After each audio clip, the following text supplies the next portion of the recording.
গন্ডগোলের মুখে মুলতুবি রাখা হলো রাজ্যসভার অধিবেশন। সম্প্রতি কর্ণাটক সরকার ঠিকাদারির বরাতে 4% মুসলিম সংরক্ষণ চালু করেছে। সোমবার রাজ্যসভায় এই নিয়ে চলে তুমুল বাকবিতণ্ডায় জড়িয়ে পড়ে দেশের প্রধান দুটি দলের সভাপতি, বিজেপি সভাপতি জেপি নাড্ডা এবং কংগ্রেস সভাপতি মল্লিকার্জুন খড়গের মধ্যে বেশ কিছুক্ষণ চলে বাকযুদ্ধ। বিজেপির তরফে যে অভিযোগ, কংগ্রেস নেতা তথা কর্ণাটকের উপমুখ্যমন্ত্রী ডি.কে. শিবকুমার সম্প্রতি ঘোষণা করেছেন, কেন্দ্রে ক্ষমতায় এলে কংগ্রেস সংবিধান সংশোধন করবে, যেখানে মুসলিমদের জন্য সংরক্ষণের ব্যবস্থা করা হবে। এই দাবিকে সংবিধান বিরোধী বলে কটাক্ষ করেন জেপি নাড্ডা।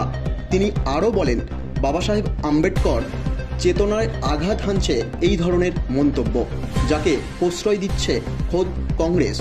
এরপরই কংগ্রেসের সভাপতি মল্লিকার্জুন খড়গে সরাসরি প্রতিবাদ জানান। সেই সঙ্গে বলেন, ভারতের সংবিধান ধ্বংস করতে চাইছে বিজেপি। উভয় পক্ষের সাংসদরা এই নিয়ে তুমুল তর্কাতর্কি শুরু করে। রাজ্যসভার অধ্যক্ষ জগদীপ ধনকর বারংবার হট্টগোল থামানোর আর্জি জানান, কিন্তু কিছুতেই হট্টগোল না থামায় 2টো পর্যন্ত রাজ্যসভা মুলতবি ঘোষণা করা হয়।